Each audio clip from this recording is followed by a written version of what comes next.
네, 현장에서 또 각자의 처소에서 함께 예배드리시는 모든 성도 여러분, 주님의 이름으로 축복하고 환영합니다. 오늘 우리에게 주시는 하나님 말씀은 빌립보서 2장 1절에서 11절까지 말씀입니다. 신약 성경 317면에 있습니다. 빌립보서 2장 1절에서 11절까지 말씀 우리 함께 봉독하여 올리도록 하겠습니다.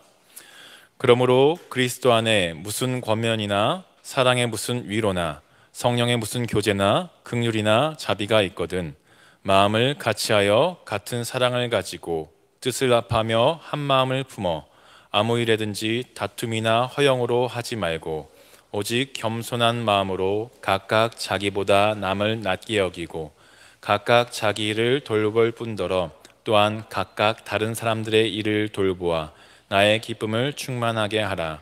너희 안에 이 마음을 품으라. 곧 그리스도 예수의 마음이니 그는 근본 하나님의 본체시나 하나님과 동등됨을 취할 것으로 여기지 아니하시고 오히려 자기를 비워 종의 형체를 가지사 사람들과 같이 되셨고 사람의 모양으로 나타나사 자기를 낮추시고 죽기까지 복종하셨으니 곧 십자가에 죽으심이라. 이러므로 하나님이 그를 지극히 높여 모든 이름 위에 뛰어난 이름을 주사 하늘에 있는 자들과 땅에 있는 자들과 땅 아래에 있는 자들로 모든 무릎을 예수의 이름에 꿇게 하시고 모든 입으로 예수 그리스도를 주라 시인하여 하나님 아버지께 영광을 돌리게 하셨느니라. 아멘. 오늘 지연호 목사님께서 겸손 연합 사역의 키라는 제목으로 말씀을 전해 주실 텐데요. 큰 박수로 환영해 주시기 바랍니다.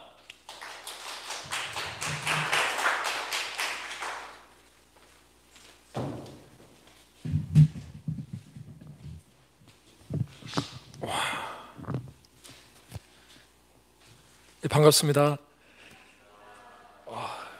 사실은 삶의 예배 시리즈로 계속적으로 좀 나눠볼까 했었습니다. 그런데 하나님께서 자꾸 마음에 부담을 주시면서 오늘 겸손 연합사역의 키라는 제목으로 하나님께서 나누는 감동을 주셔서 부담을 가지고 좀 준비하게 되었습니다. 여러분, 어떤 누구도 교만이라는 단어를 좋아하는 사람은 없습니다. 교만 다 싫죠? 안 그러신가요? 그런데 우리가 좀 교만하는 것을 싫은데, 여러분도 한번 교만이라는 단어가 좋다 나쁘다 하면은 누구나 다 싫다고 하죠. 안 좋다고 하죠. 그런데 교만의 증상과 열매라는 어떤 기사를 읽었는데 참 재밌더라고요. 거기 보는 교만의 증상과 열매에 대해서 잠깐 나눠보면 이렇습니다. 교만한 사람들의 특징들이 있는데 첫 번째로는 웃지 않는다고 합니다. 갑자기 많이 웃고 계시는데요. 많이 웃으세요 갑자기. 아까 안 그랬잖아요. 우리 당 회장님께서 갑자기 변하셨어요. 우리 겸손하신 분인 것 같아요. 제라도 아니셔서 갑자기 많이 웃네요. 네. 정상적인 아이들은 많이 웃습니다. 왜냐하면 순수하기 때문이죠. 그러나 웃지 않는 사람은 그 굳은 마음 때문에 별로 웃질 않아요. 갑자기 원래 이랬나요? 찬양 인도할 때 굉장히 환해졌습니다. 밝아졌고요. 그리고 두 번째로 특징이 있는데, 교만한 사람들은 침묵하지 않습니다. 소리 지르면서 화를 잘 내요. 여기 보니까 뭐 그런 분들은 없죠. 품는 교회 다들 품어진 사람들이라 그러진 않을 것 같습니다. 세 번째로는 교만한 사람은 기도하지 않습니다. 저희 어머님 선교사님께서 저한테 늘 당부하는 게 있습니다. 지선교사님, 한 가지 꼭 명심하십시오. 기도하지 않는 사람하고는 동역을 하지 마십시오. 어머니 뭐 다 품어야 되고 다 동역하지 않겠습니까? 했더니 아닙니다. 그 사람이 기도할 때까지는 그냥 기다리시고 동역하지 마십시오. 저희 어머님의 그 길을 제가 딱 듣고 나서 처음에는 그런가 했는데 많이 연합사역을 해보니까 왜 그런지 알 것 같습니다. 기도하지 않는 사람은 저는 쳐다보진 않습니다. 이게 무슨 말이냐면, 좀 심한 말로 기도하지 않는 사람하고 상대하지 않습니다. 왜냐하면 그 사람 마음 가운데 교만함이 있고 인간의 인본주의적 생각이 가득 차 있기 때문입니다. 결국 그 사람이 공동체의 질서와 연합 모임에 독이 되는 사람이 분명히 그런 사람들이었더라고요. 기도한 사람은 그러지 않습니다. 기도한 사람들 겸손하고요. 기도한 사람 마음 가운데는 하나님의 마음이 있어서 자기를 부인하는 영성이 있습니다. 그래서 기도하지 않는 사람하고는 사역하지 않는다라고 했는데, 요즘 저희 그 임지아 목사님이 기도를 참 많이 하십니다. 예전에는 안 그런 것 같은데 요즘에 이제 품는 교회 이 협력 목사가 되고 나서부터 기도를 더 많이 하신 것 같아요.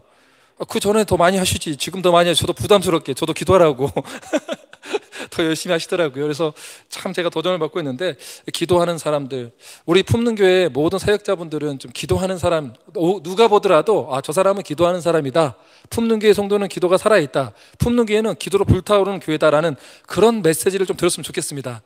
사실 좀 한 가지 좀 더 아쉬운 거는 뭐가 있냐면은, 우리가 예배 전에 더욱더 좀 기도하면 어떨까? 더 기도하고 더 주님을 사모하고, 우리 오는 사람 누구나 다 이 예배를 위해서 또 성령의 충만함을 위해서 기도가 쌓여간다면 하나님이 얼마나 기쁠까. 우리 개척한 지 8개월 됐지만 기도가 더 쌓여간다면은 하나님께서 더 온전하게 우리를 성숙해 주지 않을까라는 그런 기대감을 가지고 있었습니다. 그래서 여러분들, 제가 한 가지 좀 나누고 싶은 게 뭐냐면은, 부탁하고 싶은 게 뭐냐면은, 우리 좀 더 기도합시다. 좀 더 기도해서, 우리 기도하는 이유가 품는 교회가 예수 그리스도의 몸된 교회잖아요. 그래서 우리가 더 한마음 한뜻으로 기도한다면 하나님이 얼마나 기뻐하시겠어요. 또 예배가 얼마나 살아있겠어요. 그렇죠? 저는 그래서 여러분들에게 같이 좀 함께 더 기도하면 좋겠다라는 마음으로 이렇게 좀 고민하고 싶고요. 저도 떨어져 있지만 임지아 목사님만큼은 기도하겠습니다. 참 무서운 존재예요. 요즘에 기도를 너무 많이 해서 막 자꾸 뭐가 보인대요. 그래서 저도 더 기도하도록 하겠습니다. 교만한 사람들의 5번째 특징이 있습니다. 4번째 특징이 있습니다. 사람을 중심으로 분열을 만듭니다. 세력 싸움을 하죠. 이 그룹 저 그룹. 여기는 안 그러죠. 예를 들어서 뭐 우리 당회장 전사님이 뭐 이렇게 박주영 전사님하고 또 천원인 전사님 파가 있다. 이 두 파가 나눠져서 나는 이 세력이야, 난 이 세력이야, 막 이러지는 않죠. 그런 세력이 있다는 것은 뭐냐면은, 교만하면은 세력 싸움을 한다는 거예요. 세력 싸움을, 교만하기 때문에. 근데 겸손하면 그렇지 않는데, 교만하면 세력 싸움을 한다는 것이죠. 그래서 혹시나 세력 싸움이 있고 네 편 내 편 가른다라는 사람이 있다면은 그 마음 속에 욕심이 있고 교만이 있기 때문이에요. 그리고 또 5번째 특징이 뭐가 있냐면은, 거짓말을 잘합니다. 거짓말. 우리 주님께서 제일 싫어하는 게 뭐냐면은, 살인죄보다 더 싫어하는 게 거짓말입니다. 성경을 연구해 보면 하나님이 얼마나 거짓말을 싫어하는지 딱 보는 순간 여러분들이 진짜 거짓말을 하지 말아야겠다라는 생각이 들 정도로 하나님은 거짓말을 정말 싫어합니다. 거짓말하는 사람들 특징들이 허세가 있고 허영심이 있고 자기의 스펙을 자랑하면서 또 어떤 것들을 많이 하냐면은, 나라는 단어를 많이 씁니다. 내가 모든 게 중심이 나라는 단어가 정말 많이 나와요. 교만한 사람의 특징들은 하나님이라는 단어가 거의 찾아보기 힘듭니다.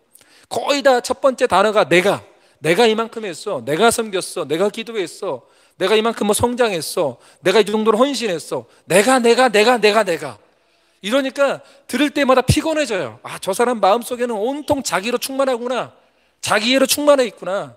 하나님이 얼마나 슬퍼하실까. 아직 모르기 때문에 저러겠지.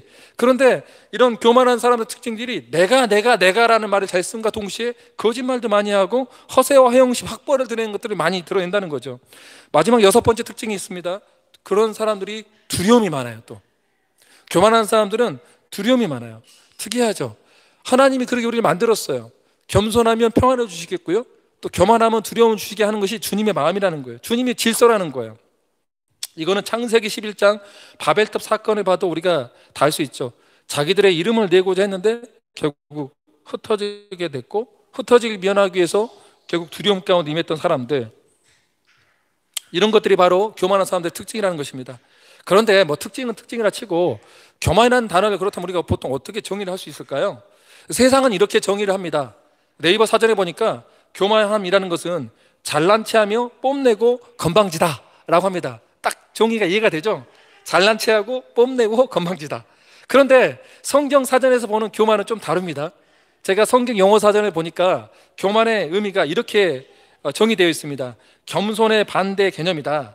이것은 뭐냐면은, 스스로 우월하다는 그런 마음들을 심중에 품고 언제나 자기가 중심이 되지 않으면 만족하지 못하는 마음의 상태다. 그래서 성경에서 나타난 교만은 하나님 없이 자기 자신에게 관심이 집중될 때 생겨나는 거예요. 즉, 교만한 마음은 우리의 눈을 멀게 만들어버리고 우리 실체가 예수님 없이는 소망이 없음을 알 수 없게 만들어버리는 거예요. 그러니까 이런 것이죠. 교회에서 이런 겁니다. 만약에 오늘 우리 김영하 목사님이 다 축복송을 했는데 저만 안 했어요.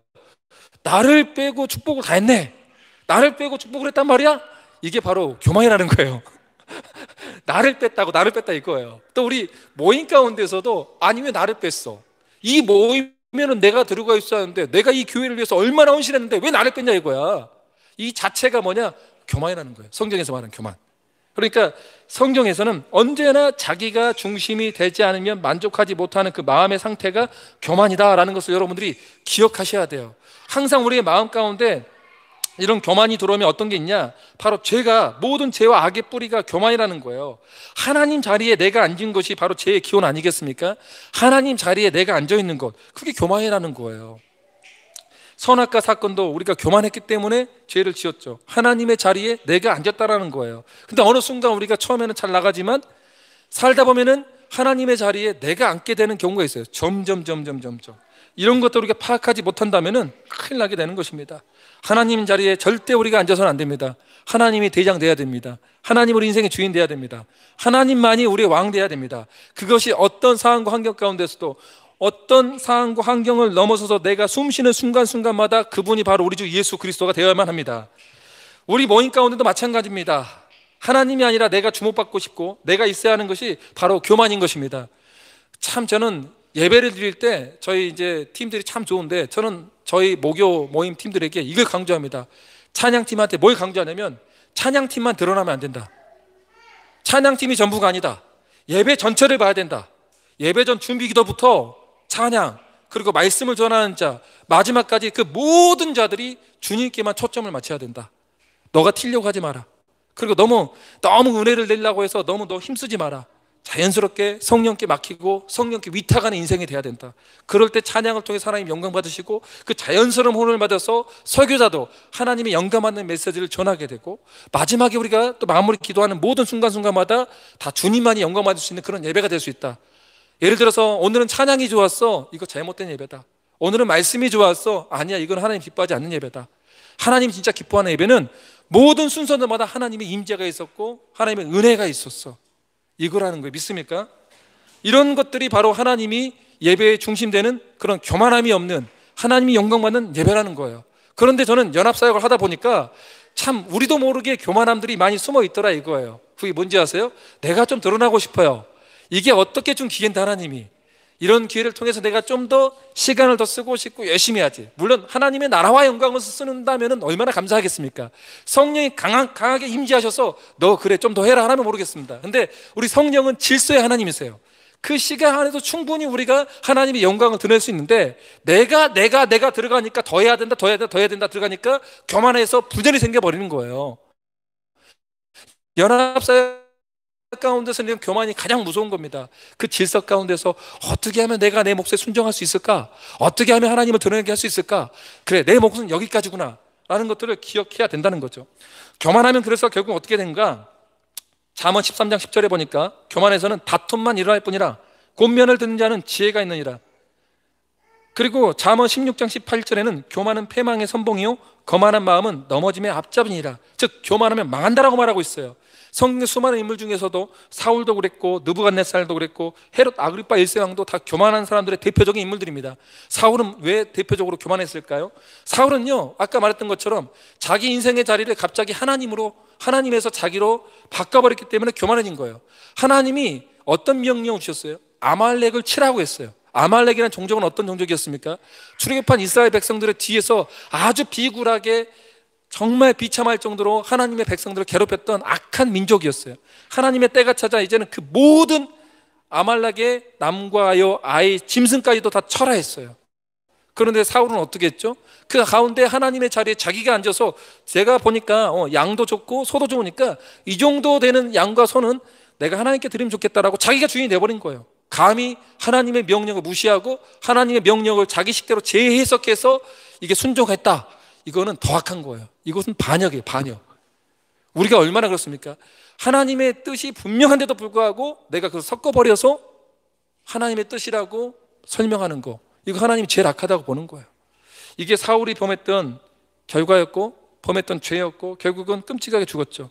느부갓네살 왕도 하나님께 영광 올려지지 않아서 정신병에 걸렸고, 헤롯 아그리파 1세 왕은 정말 가장 인생에서 우리가 보면 성전 중에서 화려한 성전이 바로 헤롯 아그리파 1세 왕의 그 성전이었는데, 외관이 얼마나 화려했으면 밖에서 봐도 금으로만 다 덮였어요. 그런데 이 사람이 목소리도 얼마나 거룩했는지 모르겠어요. 구별됐나 보죠. 이 사람이 이야기할 때 신과 같다는 소리를 듣고 자기가 교만하게 하나님께 영광 올려야 될 것을 자기가 그 영광을 받는 순간 벌레에 먹혀 죽었다는 거예요. 앤드루 모레이 겸손이란 책에 보니까 참 우리가 기억해야 될 멋진 말을 써놨더라고요. 하늘에서나 땅에서나 자기를 높이는 교만이야말로 지옥의 문이요 저주다. 우리가 이렇게 끔찍한 이 문구 반드시 기억해야 될 줄로 믿습니다. 그렇다면 이런 교만의 치료책은 뭘까요? 제가 성경을 보고 살펴본 바 제게 주신 이해는 이렇습니다. 하나님 앞에서 자기 한계를 발견해라. 로마서 12장 3절에 보니까 내게 주신 은혜로 말미암아 너희 각 사람에게 말하노니 마땅히 생각할 그 이상의 생각을 품지 말라. 생각할 이상의 생각을 품지 말라라는 것은 공동 번역 성경에 보니까 너무 멋지게 표현해놨어요. 쉽게요. 여러분은 자신을 과대평가하지 말라. 그러니까 우리가 스스로를 과대평가하지 말고 우리 모두는 아무리 뛰어나도 한계가 있다는 것을 인정하라는 거예요. 그 한계를 인정할 줄 아는 사람만이 교만의 치료책에 될 수 있다는 거죠. 그리고 또 한 가지, 그러므로 우리 인간은 다 한계가 있는 존재이므로 하나님을 신뢰하는 가운데 우리는 그래 은혜가 필요하다, 은총이 필요한 존재다. 그렇죠. 은총이 필요한 거예요. 은혜가 필요한 거예요. 은혜가 뭐예요? 늘 우리가 기억해야 됩니다. 자격 없는 자에게 자격을 준 게 은혜예요. 우리같이 비천한 인생 가운데 하나님 우리를 사랑해 주셔서 우리에게 정말 당신의 자녀 삼아주기 위해서 가장 사랑하는 아들 예수 그리스도를 이 땅 가운데 보내셨고, 가장 비참한 곳에서, 가장 낮은 곳에서, 가장 천한 곳에서 우리 함께 하신 분이 바로 예수 그리스도란 말이에요. 그것도 너무 감사한데 그분이 십자가에서 우리를 위해서 대속해 주셨잖아요. 이렇게 큰 은혜가 어디 있어요? 우리를 자녀 삼아 주셨잖아요. 이것은요, 날마다 우리가 그 십자가의 은혜는 묵상해야 되는 거예요. 이런 은혜를 묵상하지 않는 자만이 교만함이 들어오기 시작한다는 것이죠. 그리고 두 번째로는 우리가 이 교만을 치료하기 위해서는 자기 부인의 삶을 살아야 됩니다. 자기 부인의 삶은 이거죠. 하나님의 뜻과 내 뜻이 달랐을 때 기꺼이 내 뜻을 내려놓을 수 있는 삶, 하나님의 뜻이라면 반드시 순종하겠습니다라는 그런 자기 부인의 삶. 예수님의 삶을 보면 모든 것이 다 자기 부인의 삶이었어요. 하나님의 나라와 영광을 위해서, 또 소명과 사명을 위해서 철저하게 순종한 삶을 살았던 분이 바로 우리 예수 그리스도였어요. 그래서 예수님께서 우리에게 이렇게 말씀하셨죠. 아무든지 나를 따라오거든 자기를 부인하고, 자기는 부인하라는 거예요. 세 번째로는 요한복음 15장 5절에 보니까 나는 포도나무요 너희는 가지라. 그가 내 안에 내가 그 안에 거하면 사람이 열매를 많이 맺나니 나를 떠나서는 너희가 아무것도 할 수 없습니다. 주님을 떠나서는 아무것도 할 수 없는 존재를 믿으며 주님과 꼭 붙어 있는 거예요. 주님과 친밀한 사람이 되어야 한다는 것이죠. 주님이 전부입니다. 주님하고 항상 엎드릴 수 있는 사람. 내가 가장 인생에 슬플 때에도 주님, 기쁠 때에도 주님, 항상 주님께 붙어있는 존재, 그런 사람이 주님과 붙어있는 사람이 아닐까요? 이런 교만의 치료책들을 받는 사람들은 겸손해질 수밖에 없습니다. 그렇다면 이제 우리가 본론 들어가서 우리는 왜 겸손해져야 할까요? 그것은 우리가 살고 있는 곳이 바로 영적 전쟁터이기 때문입니다. 우리는 지금 영적 전쟁터의 한 복판에 살고 있어요. 겸손함으로 하나가 되지 않으면 우리는 큰일 날 수밖에 없는 존재들이라는 거예요. 왜요? 마귀가 제일 싫어하는 게 하나 되는 거거든요. 마귀가 제일 싫어하는 게 하나 되는 거예요. 그래서 우리 참 재밌죠. 밖에서 핍박받는 것보다 안에서 핍박받는 것이 더 힘들어요. 이것은 좀 이따 이야기할게요. 우리가 살고 있는 영적 전쟁터의 현장은 뭐냐면 교회 밖에서는 교회를 욕을 합니다. 그럴 수밖에 없어요. 세상은요 교회를 싫어해요. 세상은요 예수 믿는 사람은 싫어할 수밖에 없어요. 여러분이 진짜라면 여러분은 싫어할 수밖에 없어요. 왜냐? 세상의 가치관과 여러분의 가치관은 다를 수밖에 없거든요. 그래서 핍박 가운데서 우리가 영적 전쟁터 가운데서 어떻게 해야 우리가 이겨낼 수 있냐면은 하나가 돼야지만 이길 수 있다고 성경은 말하고 있습니다. 오늘 우리가 읽지 않았지만 빌립보서 1장 27절로 30절에 이게 나와 있습니다. 오직 너희는 그리스도의 복음에 합당하게 생활하라.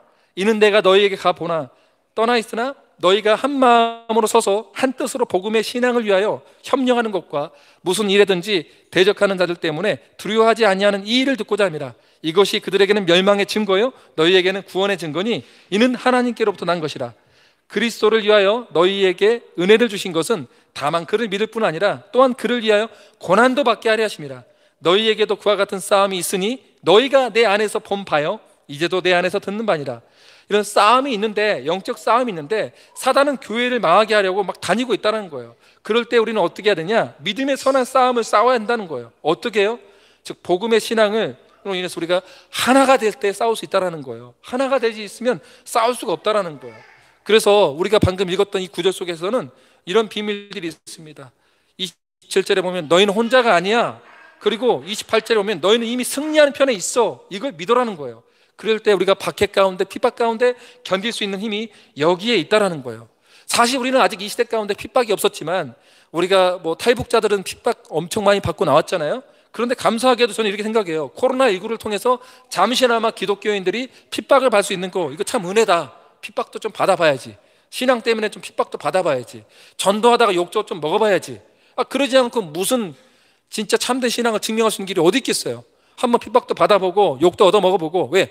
내가 잘못해서 욕먹은 게 아니라 그리스도의 영광을 위해서, 하나님의 나라를 위해서, 예수의 이름을 위해서 핍박도 좀 받아봐야 되죠. 그렇죠? 그런데 이 밖에서 당하는 핍박보다 더 무서운 게 있어요. 그건 바로 뭐냐? 교회 내에서의 영적 전쟁이라는 거예요. 저는 분쟁 가운데 있는 많은 교회들을 보아왔어요. 여러분 그거 아세요? 제 말을 좀 따라해 주시면 좋겠어요. 아군 폭격하지 말자. 우리 다 아군이야, 아군. 아군끼리 폭격해서 교회가 쪼개진 경우가 제일 많습니다. 다른 사람이 아니에요. 사실은 교회가 쪼개진 이유를 보면은 예수 믿는 사람들의 그 입술과 그 마음을 통해서, 행동을 통해서 깨져버린다는 거예요. 다른 사람이 아니에요. 마귀의 도구가 돼버려요. 교만한 사람에게 충동질을 해서 그 한 그룹을 깨버린다는 거예요. 얼마나 악한지 몰라요. 마귀가 이런 존재라는 거예요. 교회 안에서 갈등의 문제. 여러분, 제가 캐나다에서요 교회 성장학을 공부하는데 실제 사례입니다. 어떤 사례가 있었냐면, 커피를 마시는 문제 때문에 교회가 두 쪽 나버린 케이스가 있습니다. 이게 이해가 안 되죠. 그러니까 그 커피를 예배 전에 마셔도 괜찮다라는 그룹이 있었고, 커피는 반드시 예배 후에만 마셔야 된다는 두 그룹이 있었어요. 두 그룹이 싸움이 붙었어요. 여러분 같으면 어떻게 할까요? 어떤 게 진리죠? 우리 예배 전에 커피를 마셔야 된다. 한번 손 들어보세요. 괜찮다. 예배 전에 커피를 마신다. 들었어요. 한번 들어보세요. 예배 후에만 마셔야 된다. 손 들어보세요. 우리 고마워. 그래, 이렇게 우리가 다양한 의견들이 있어. 이제 교회 쪼개지겠는데 큰일 났네. 두 그룹 싸워갖고 목사님 교회 예배 뒤에 마셔야 되죠. 목사님이라서 어떻게 예배 전에 마신단 말이에요. 막 싸울 수 있단 말이에요. 이게 진짜 싸워서 쪼개졌다니까요. 이게 중요한 게 아니에요. 여러분, 갈등이 있냐 없냐가 중요한 게 아니에요. 우리 인간의 모든 사회 환경 가운데서는 갈등이 있는 것은 당연한 거예요. 우리 죄성 때문에. 갈등이 있는 게 잘못된 게 아니고, 진짜 중요한 것은 갈등을 어떻게 풀어가느냐예요. 믿습니까? 갈등을 풀어가는 방식이 중요한데, 그게 뭐냐? 겸손이라는 거예요. 겸손한 마음으로 하나가 돼야 된다는 거예요. 그러니까 이 겸손한 마음은 태도하고 관련돼 있는데, 겸손한 마음이 없으면 네가 옳다 내가 옳다 싸우다 보면 교회는 쪼개지고 누가 가장 아프겠어요? 예수님이 가장 아프죠. 예수의 몸된 교회인데 예수님이 얼마나 아플까요? 왜 너희들이 지금 진리의 문제도 아닌 것 같고 싸워서 교회를 두 쪽 내니? 여러분, 교회들이 불나있는 교회를 가잖아요. 대부분 진리의 문제는 거의 없더라고요. 진리의 문제라면 목숨 걸고 싸워야죠. 예를 들어서 요즘에 동성애가 죄가 아니다. 이건 나가서 싸워야죠. 왜 동성애가 죄가 아닙니까? 성경에서 분명히 동성애는 죄라 했는데 왜 그걸 아니랍니까? 낙태도 그건 살인이에요, 살인. 그런데 이런 부분들에서는 외칠 것은 외쳐야 되죠. 하지만 그런 문제가 아닌 부분에 있어서는 우리가 좀 더 서로 어떻게 하면 공동체 이익이 될 수 있을까 생각을 해봐야겠죠. 저 같으면 이렇게 생각해 보겠습니다. 커피를 예배 전에 마시면 안 된다라는 그룹들이 이럴 거예요. 예배에 방해되기 때문에, 예배에 집중하기 때문에 예배 전에 커피를 마시면서 산만하지 않냐, 그렇기 때문에 예배에 집중할 수 없으니까 마시면 안 돼라고 했을 거예요. 그렇다면 우리는 어떻게 해야 될까요? 저는 그럴 것 같아요. 예배 드리기 10분 전까지는 좀 교제도 하고 교회도 소개시켜주고 좀 편안한 분위기로 좀 만들어주세요라고 할 수도 있잖아요. 대신 이왕이면 연습을 하고 있으니까 커피 교제는 좀 나가서 같이 이야기하다가 예배 전 10분 전에 오셔서 또 준비하면 좋겠습니다. 또 예배가 끝나고 나서도 바로 가는 게 예배가 아닙니다. 예배는 교제까지도 예배입니다. 같이 커피도 하고, 여러분 커피는 싫다면 티라도 한 잔 드세요. 따뜻한 물이라 드세요. 그게 교제입니다라고 또 소개한다면 어떨까요? 이건 제 생각이고, 수많은 좋은 의견들이 많이 있을 거예요. 그렇죠? 이렇게 여러분들 하나가 되면은요, 우리가 정말 이 마귀를 대적해서 이길 수 있는 강력한 힘이 여기에 있다라는 거예요. 하나가 되는데 뭘 못하겠습니까? 그렇죠? 그래서 오늘 빌립보서 2장 2절에 보면은 마음을 같이 하라고 나옵니다. 마음을 같이 하라고. 태도가 중요한 태도. 마음이란 단어가 2장 2절로부터 5절까지 무려 5번이나 나옵니다. 마음을 같이 하라는 거예요. 이 말은 모든 것에 대해 동의한다는 의미가 아니에요. 같은 태도와 인식을 가지고 있어라는 거예요. 여러분, 이 하나됨이 이렇게 중요한 거예요. 하나됨이. 그래서 우리 예수님도 이 하나됨을 위해서 정말 강조를 많이 하셨어요. 예수님께서 대제사장의 기도를 남겼던 요한복음 17장에 보면 예수님의 기도를 볼 때, 여러분 그거 아세요? 여러분이 먼저 하나가 되기 위해서 누구가 먼저 하나가 되냐면은 예수님의 기도에 답이 있습니다. 요한복음 17장에 답이 나와 있는데, 예수님은요 철저하게 중보기도할 때 어떻게 먼저 했냐면 하나님과 내가 먼저 하나가 됐어요. 그러니까 예수님의 기도를 보면은 하나됨을 위해서 기도하기 전에 먼저 내가 하나님 앞에서 하나가 됨을 위해서 기도했고, 철저하게 자기 자신의 삶과 모든 생각을 하나님의 뜻과 주권에 철저하게 위탁하며 맡겨드리는 기도를 했어요. 이게 참 다른 점이에요. 다른 공간복음서에서는 마태, 마가, 누가복음에서는 모두가 다 인간적인 고통과 권해에 빠져 있는 예수님의 기도에 초점을 맞췄다면, 요한복음 17장은 강하고 담대하라, 내가 세상을 이겨노라, 승리자의 확신을 가지고 하는 대제사장적 기도가 있는데, 이 부분에서도 예수님은 심지어 이렇게 말한다는 거예요. 승리의 확신을 가지고 있음에도 불구하고 내가 하나님 뜻에 철저히 굴복하고 하나님 뜻에 모든 삶을 맡겨드립니다라고 엎드려 기도한다는 거예요. 그러니까 우리 교회 공동체에서 가장 중요한 게 뭐냐, 내가 하나님의 뜻이라면, 이것이 소명과 사명이라면 어떤 문제를 뒤로하고 순종해야 된다는 거예요. 믿습니까? 이게 첫 번째가 돼야 돼. 이게 첫 번째. 이게 안 돼버리면 우리가 다 깨지는 거예요. 내가 하나님이 되고 내가 주인이 되고 내가 리더가 되고 내가 왕이 돼버린 거예요. 하나님 자리를 뺏어버리는 거예요. 하나님의 뜻이라면. 제가 우리 김영하 목사님 인간적으로 좋아서 온지 아세요? 물론 좋아하는 부분도 있어요. 그런데 그것보다 넘어서는 게 있어요. 제가 우리 김영하 목사님과 10년 이상 동역한 이유가 뭐냐면은 소명과 사명에 일치점이 있기 때문이에요. 그래서 우리가 또 원한 부분도 있죠. 부족한 부분도 있죠. 왜 없겠어요? 김영하 목사님 같은 분이니까 저를 품어주는 거예요. 저 굉장히 까다로운 사람이거든요. 저희 임지아 목사님 안 하던가요? 이제 임지아 목사님 저 때문에 굉장히 아마 힘들 건데, 요즘 일을 너무 많이 시킨다고, 자기 너무 많이 일시킨다고, 너무 하다고 막 그러는데 일 좀 하라고 또 그러거든요, 제가. 근데 저보다 형님인데도 불구하고 얼마나 겸손합니까? 제가 동생이에요. 생긴 건 제가 형같이 보이지만 제가 동생이란 말이에요. 그런데 임지아 목사님이 나 일 좀 그만 시켜줘, 그 인간적인 생각이야? 막 물어봐요. 기도해 보세요 했더니 하나님의 뜻이라면 순종하겠다는 거예요. 임지아 목사님이 감사한 게, 임지아 목사님이 인간적인 모습을 보면 저랑 연합 안 하겠죠. 나이도 어리고 성격도 개팍하고. 우리 임지아 목사님은 정말 사람이 그 센스가 있어서 연합사역을 잘하거든요. 이렇게 회의도 잘하고 정말 잘해요. 우리 김영하 목사님도 연합사역 참 잘해요. 제가 참 두 분이 제 개인적으로 형님이자 또 우리 선배인데, 제가 어떤 생각이 들었냐면, 저런 분들을 붙여준 이유가 뭘까라고 생각했을 때, 그래 저런 분이 돼야 나를 품어주지라는 생각이 들더라고요. 참 이게 무슨 말이냐면은, 여러분들 내 자신이, 우리 세 명이 사실은 제가 제일 가까운 사람들인데, 왜 우리가 하나가 되냐면은 우리의 인품, 성품 때문이 아니에요. 가장 중요한 것은 소명과 사명이에요. 믿습니까? 우린 다음 세대를 향한 열정이 있어요. 그리고 정말 조국을 향한 열정이 있어요. 또 세계의 선교에 대한 열정이 있어요. 그래서 우리가 예배에 목숨 거는 거, 또 교육과 훈련에 뛰어드는 거, 그리고 정말 우리가 선교 헌신하는 그런 공통된 비전이 있기 때문에 진짜 이야기하면 안 가리고 하자 협력하자, 지금까지 와 있어요. 뭔가 기브 앤 테이크 관계가 아니란 말이에요. 어떻게 하면 우리가 이 소명과 사명 안에서 우리가 더욱 하나가 될 수 있을까? 근데 이게 없잖아요. 그러면요 정지하기 시작한다니까요. 아무리 가까워도 왜 안 올라오겠습니까? 어떻게 이럴 수가 있어 하고 싸울 수 있는 부분들이 한두 가지겠습니까? 아니에요. 그럼에도 불구하고 먼저는 그 사람에게, 그 사람의 티를 빼기 전에 내 안에 있는 들보를 하나님 앞에 판단하는 거예요. 하나님, 내가 그럼에도 불구하고 우리에게 주신 소명과 사명이 있습니다. 하나님, 내가 잘못된 부분이라면 내 몸을 쳐서 복종하기 원하오니 주여 꺾어주십시오. 이런 마인드와 태도가 있는 사람만이 연합을 할 수 있다 이거예요. 믿습니까? 저는 개인적으로 참 많이 부족한 사람입니다. 정말 연합사역자로서는 부족해요.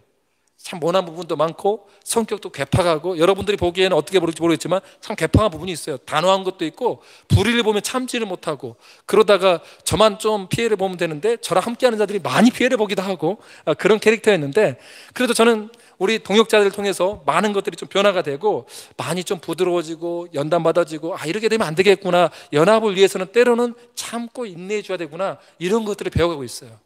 왜냐? 하나님의 때까지 기다릴 수 있는 것, 기도. 이 모든 것을 할 수 있는 사람은 뭐냐? 예수님의 기도를 할 수 있는 사람만이 이렇게 우리가 겸손하게 하나가 될 수 있다는 거예요. 예수님이 그 다음에 기도한 게 뭔지 아세요? 자신을 위해서 기도한 다음에 제자들을 위해서 기도하는데, 제자들을 악으로부터 지켜주시고 진리로 거룩하게 하랬어요. 진리로 거룩하게 해서 결국 목적이 뭐냐? 하나 되게 해주세요.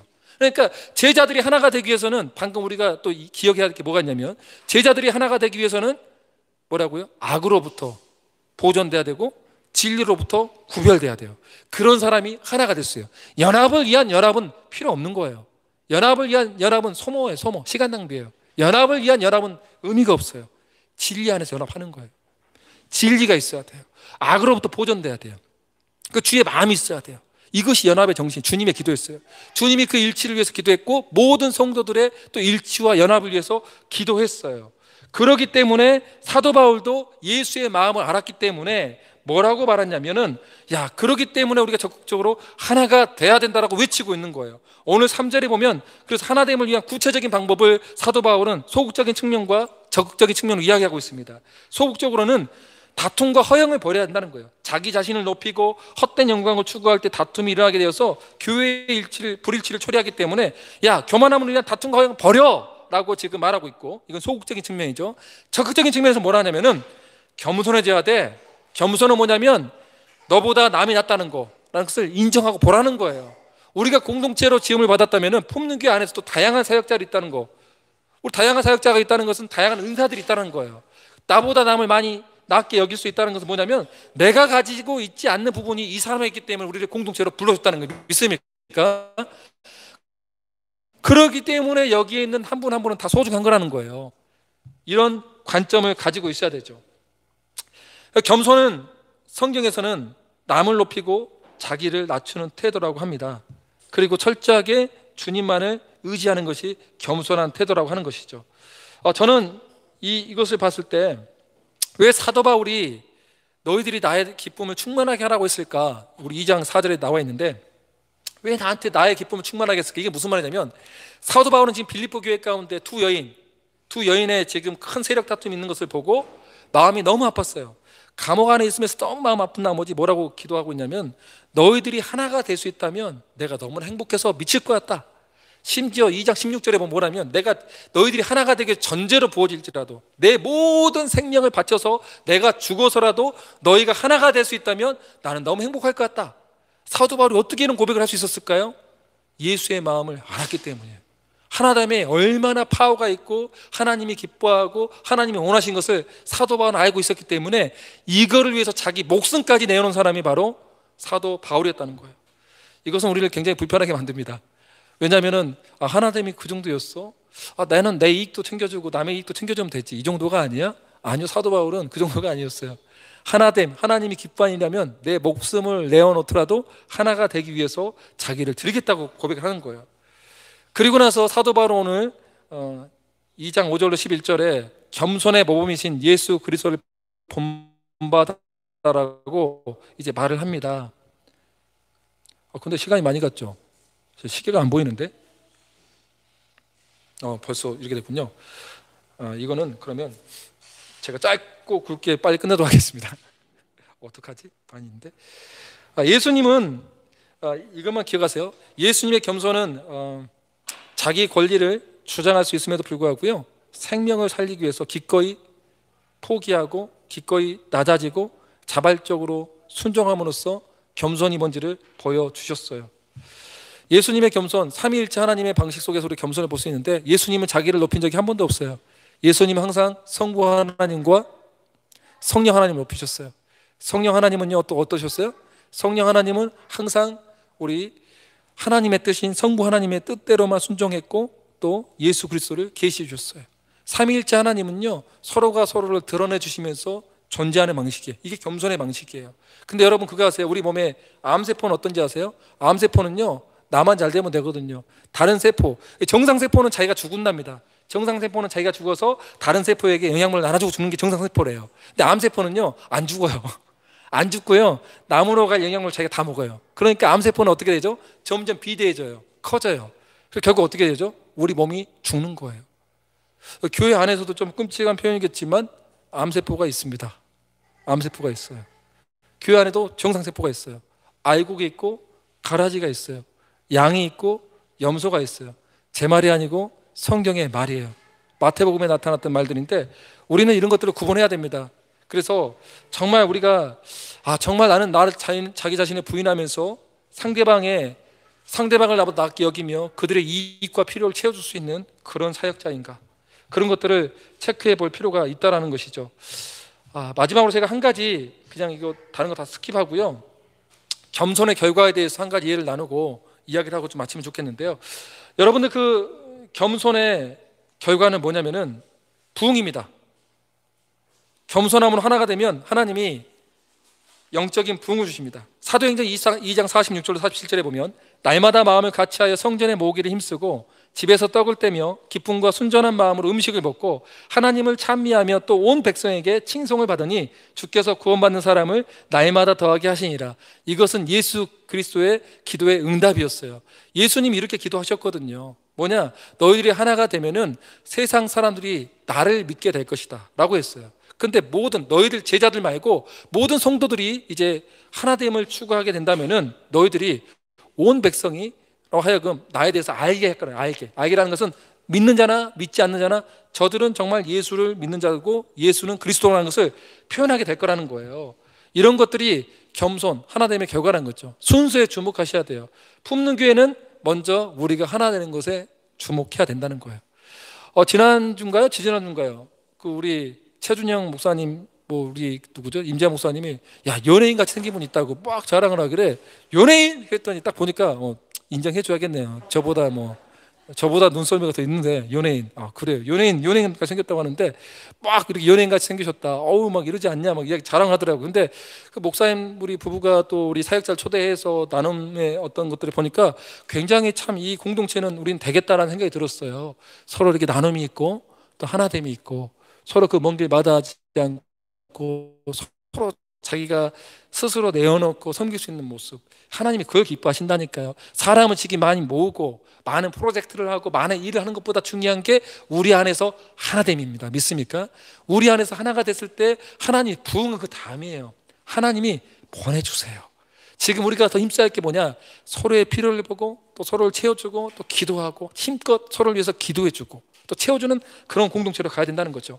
마지막으로 한 가지 제가 연합사역에 대해서 한번 나누고 좀 마치도록 하겠습니다. 설계 반은 빼먹었는데 이해해 주십시오. 항상 이런 스타일입니다. 준비는 많이 하고 왔는데 하고 싶은 말은 많은데 또 우리 아이들 보니까 너무 민망하기도 하고 주님이 또 절제를 하라고 저한테 막 그러네요. 교만하지 마, 다 가르치려고 하지 마 그러신 것 같아서 빨리 끝낼 것 같아요. 마지막으로 끝내. 네 주님 순종합니다. 마지막 이해하고 끝내야죠. 주님, 이 시간도 주님의 것인데. 저는 이제 밴쿠버에 오래 있었지 않습니까? 8년 반 동안 있었는데 청소년 청년 사역을 했습니다. 그런데 연합 사역을 그렇게 많이 해도 연합이 힘듭니다. 이민교회를 경험해 보면 압니다. 이민사회가 정말 힘듭니다. 우리 한국의 개척교회도 힘들다지만 이민사회 개척교회는 더 힘듭니다. 왜냐하면 한국 사람의 숫자가 적은 데다가 교회는 많습니다. 일례로 밴쿠버라는 곳은 한인 교포들이 3만에서 8만까지 잡고 있는데 그 많은 인원들 중에 그 한 3만에서 8만 되는데 교회가 한 300개 정도 됩니다. 그러니까 얼마나 많은 수예요. 그렇죠? 진짜 교회가 너무 많은 거예요. 그러다 보니까 서로 경쟁하고 비교하고 막 그런 아쉬운 또 안타까운 일들이 발생할 수밖에 없어요. 그렇게 참 안타깝죠. 그래서 연합이 안 돼요. 왜? 연합을 하면은 자기 성도들 뺏길까 봐. 이 목사님께 연합이 잘 안 되는 거예요. 그런데 하나님께서 어떤 마음을 주셨냐면 하도 연합을 안 하니까 그냥 유학생 2명에게 그 마음을 부어주셨어요. 너희들이 내 마음을 네가 실행해라. 어떤 마음이냐면은 그 젊은 남매가 자기들이 모아놓은 300만 원을 그냥 헌금하라는 마음을 받았어요. 연합 사역을 위해서. 300만 원을 그 다운타운에 우리 극장이 있거든요. 극장 100년 극장이 있는데 거기는 막 피를 뿌리고 막 사탄 숭배하는 자들이 락 음악 하면서 막 그런 데예요. 한 번도 예배를 드리지 않는 그곳. 하루 빌리는데 1,000만 원이에요. 1,000만 원. 하루 빌리는데 1,000만 원. 대관료가 1,000만 원인데 그 극장을 빌리라는 감동을 받아서 자기들 유학비 3,000불을 남매가 다 헌금해 버렸어요. 와, 대단하죠. 연합을 위해서 두 자매가 기도를 한 거예요. 남매가. 거기서부터 연합 모임이 시작하면서 그 소식을 들었던 한 코스타 강사가 야, 그러면 이 귀한 것을 하나님께서 주셨다면 내가 이것을 위해 쓸게 하면서 그 코스타 강사가 자기를 드러내지 않으면서 다리 넘는 사역을 다 하는 거예요. 교회에 찾아가면서 그 코스타 강사는 자기의 지명도와 영향력이 있잖아요. 그 영향력을 선하게 쓰는 거예요. 이렇게 두 남매가 하나님의 마음을 받았는데 우리 연합해 봅시다라고 막 쫓아다니는 거예요. 그리고 제 후배 선교사님 부부가 있는데 그분들이 매주 기도 인도를 하면서 평신도 사역자가 있어요. 평신도 사역자가 날마다 자기 돈을 다 내서 먹을 걸 먹여가면서 또 기도 모임을 하는데 너무너무 좋은 거예요. 너무너무 역사가 일어나는 거예요. 계속 기도 모임이 점점점 붙어지고 사람들이 모이기 시작하는 거예요. 그리고 났더니 이제 무명의 청년들이 또 플래시몹이라고 밴쿠버 다운타운 동성애 축제하는 거리에서 이들이 예수님을 찬양하는 플래시몹을 막 하나님 앞에 올려드린 거예요. 얼마나 영광스럽고 얼마나 귀하던지. 너무 일들이 막 잘 일어날 것 같은데 이때 한 가지 문제가 딱 생긴 거예요. 그때 리더십 중에 한 명이 저를 찾아왔어요. 선교사님, 강사로서 한번 하면 어떻겠습니까? 라고 했는데 갑자기 강사건에 대해서 두 그룹이 나눠진 거예요. 그러니까 먼저 섬겼던 팀들이 제자들도 있고 저랑 아는 분들이 좀 있었는데 후발대에 들어온 그룹들이 다른 강사를 추천한 거예요. 그러니까 좀 화가 난다. 자기들이 별로 그렇게까지 헌신하지 않는 것 같은데 이렇게 또 권리를 요구하니까 너무 힘들다 이런 거예요. 그래서 또 저희가 추천하는 강사가 안 될 것 같으니까 제가 이렇게 말했어요. 야, 내가 쓰든지 아니면 우리가 추천한 강사가 뭐가 중요하냐? 그분들이 추천한 강사를 세우고 하나가 되자. 대신 우리는 이 연합 모임에서 우리가 좀 죽자. 어떻게 죽어야 돼? 무대 위에 서지 말자. 무대 아래서 중보기도 하자. 이렇게 고민했어요. 결국 어떻게 됐냐? 코스타 강사도 그 자기 영향 있게 행동을 많이 했잖아요. 모임을 위해서 무대 위에 서지 않았어요. 비행기를 타고 한국에서 온 가족이 왔는데도 그 무대에서 인사도 못했어요. 제 옆에서 봤거든요. 제 옆자리 있었거든요. 그 2층 옆자리 구석지. 저는 거기서 하나님 있으라 해서 거기서 이제 금식기도 하고 있는데 이 사역자를 하나님께서 축복하라는 마음에서 축복을 해줬어요. 하나님이 다 봤다고. 당신의 겸손함을 봤다고. 하나님이 때가 되면 당신을 높일 거라고. 이 사람이 어느 순간 높은 자리에 가 있더라고요. 그리고 또 그때 우리가 무대 아래에 있었던 자들이 어떤 마음인지 아세요? 무대 위에 드러나지 않았지만 정말 행복했어요. 왜 행복한지 아세요? 하나님이 하셨잖아요. 우리가 그걸 보기 위해서 연합하는 거잖아요. 하나님이 일하셨다고 막 젊은이들 춤을 추는데 저도 막 흥분이 돼서 막 금식하면서 막 방언기도 하고 제일 뒤에서 얼마나 행복했는데요. 야, 하나님, 그러면서 밴쿠버 역사상 한 번도 그런 일이 없었는데 1000명이 넘는 청년들이 다 모이면서 자기를 뭐라 하냐면 야, 밴쿠버에 있는 청년들이 다 온 것 같아 막 이런 거예요. 저는 이걸 보면서 뭘 느꼈냐면 연합이라는 것이 이렇게 힘들다. 하지만 연합은 겸손한 자들이 있을 때 하나님이 기뻐하시고 반드시 일으켜 주신다는 것을 보게 되었습니다. 우리 품는 교회, 저는 이렇게 마지막으로 좀 이야기를 나누고 싶습니다. 우리가 낮아지는 거 스스로는 쉽지 않습니다. 근데 우리가 왜 낮아져야 돼요? 하나님 영광을 위해서. 내가 혹시 드러나지 않잖아요? 괜찮아요. 내가 드러나지 않더라도 다른 사람이 영광을 받아요. 괜찮아요. 그게 모든 사람이 연합을 위한 건 저는 괜찮아요. 저는 지금까지 그렇게 연합 사역해갖고 괜찮아요. 그 사람이 드러나면 어때? 제가 보기엔 실력도 안 된 사람이거든요. 드러나요. 하나님, 저 사람 실력도 안 되는데 안다 이거예요. 그런데 너가 다 맞춰서 나를 위해 죽어주면 안 되겠니? 오히려 사람은 좀 끌어주면 안 되겠니? 아, 주님 그럼 당연히 해야죠. 주님 기뻐하시는데. 지금 저는 제 주변에 두 분이 그런 사람이 있습니다. 우리 김영하 목사님하고 임지아 목사님이 그런 사람들이에요. 그래서 제가 여러분들이 이렇게 귀한 분들과 함께 한다는 게 참 기쁘고 감사한 일이고 저도 개인적으로 참 행복한 사람이에요. 이런 분과 같이 연합하고 있다는 게 얼마나 행복한지 모릅니다. 우리 모두가 대신에 우리 김영하 목사님도 임지아 목사님도 주님 만날 그때까지 이 마음 변치 않게 해달라고 기도 좀 해주시고 저도 좀 부족하지만 끝까지 우리 귀한 우리 선배들 잘 따라가서 같이 동역자로서 좀 잘 쫓아가서 기도해 주시고 또 여기 함께하는 우리 모든 우리 협동 목사님과 우리 사역자들 다 사역자들만 오늘 있잖아요. 특이하게 사역자들만 있는데 하나님 이러려고 사역자만 불러놓은 것 같아요. 하나님 정말 겸손의 마음을 배워서 예수님이 보였던 그 겸손이 우리 삶 가운데 이루어져서 연합의 도구로 저희들 사용하여 주시옵소서. 그러시기 원하시는 분들은 이 시간 우리 한번 좀 결단하면서 기도하면 좋겠습니다. 우리 마음 가운데 선한 게 없음을 정직하게 좀 고백하면 좋겠습니다. 하나님 그렇습니다. 어느 누구도 교만한 마음 없는 사람 없습니다. 조금이라도 교만한 영역들이 다 있습니다. 어떤 사람은 관계 문제에 있어서, 어떤 사람은 재정 문제에 있어서, 어떤 사람은 건강 문제에 있어서, 어떤 사람은 교육과 진로 문제에 있어서, 어떤 사람은 가르치는 부분에 있어서 교만한 부분들이 다 누구나 조금씩 있는데 하나님 정말 나도 모르는 것들, 생각나지 않는 것들 다 용서해 주시고 이 시간 깨끗하게 해주셔서 하나님이 연합의 도구로 사용하여 주시옵소서. 함께 주님의 이름 한번 부르고 기도합니다. 주여, 저는 기도합니다. 우리 품문교회 사역자분들 한 분 한 분을 가장 존귀하신 예수님의 이름으로 축복합니다. 하나님 우리 마음 가운데 우리도 알지 못하는 혹시 교만이 있다면 하나님 회개케 하여 주시고 돌이키게 하여 주시옵소서.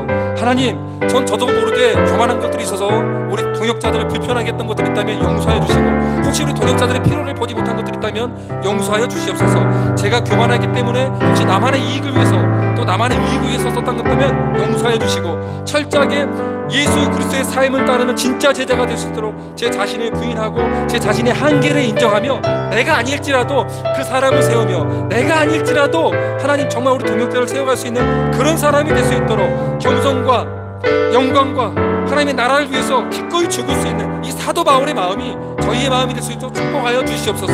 하나님을 위해서, 예수님이 기뻐하는 그 하나님을 위해서, 예수님의 기도응답인 하나님을 위해서 우리들을 하나님 철저하게 자기 부인의 영성으로 이끌어 주시고, 회개케 하여 주시고, 정결케 하여 주시고, 악으로부터 보존케 하여 주시고, 주님 안에서 더욱더 진리 안에서 구별된 우리들이 되게 하여 주옵소서. 더욱더 진리에 목매다는 인생들이 되어서 말씀과 기도에 전념하는 사역자들 되게 하여 주셔서 세상과 다른 구별된 사람들이 되게 하여 주시옵소서. 우리의 영혼들을 더욱더 깨어나게 하여 주시옵소서. 돌이키게 하여 주시옵소서. 주님, 미혹하는 역사들이 다 떠나게 하여 주시고, 주님 안에서 하나가 되는 품능교회 사역자들이 되게 하여 주시고, 서로가 서로를 정기 여기고 귀하게 여기고 격려하고 위로하고 사랑하는 공동체가 되게 하여 주시옵소서. 깨어나게 하여 주시옵소서. 아군 폭격하는 그런 불상사가 일어나지 않도록 더욱더 우리가 주님 안에서, 성령 안에서, 사랑 안에서, 진리 안에서, 말씀 안에서 하나가 되는 공동체가 될지어다. 그런 공동체가 될지어다. 미우가 떠나갈지어다. 분열아 떠나갈지어다. 교만아 떠나갈지어다. 주님 감사합니다. 우리 마음 하나하나 구석구석까지도 온통 교만 하나도 용납하지 않기로 결단합니다. 우리를 불쌍히 여겨주셔서 하나님이 기뻐하는 겸손의 사역자들이 되게 하여 주시옵소서. 우리 품는교회 해야 될 일이 너무나 많습니다. 한 영혼을 품고 하나님 조국을 품고 열방 품기 위해서 얼마나 우리가 죽어야겠습니까? 예수 그리스도의 삶을 바라볼 때 고난 뒤에 영광이 있음을, 죽음 뒤에 부활이 있음을 우리는 목도한 사람들입니다. 그런 증인들이기에 우리도 그 길을 따라가오니 우리에게 그런 은혜를 허락하여 주셔서 연합의 도구로 사용하여 주시옵소서. 기름 부어 주시옵소서. 감사하며 예수님의 이름으로 기도 올려 드리옵나이다. 아멘.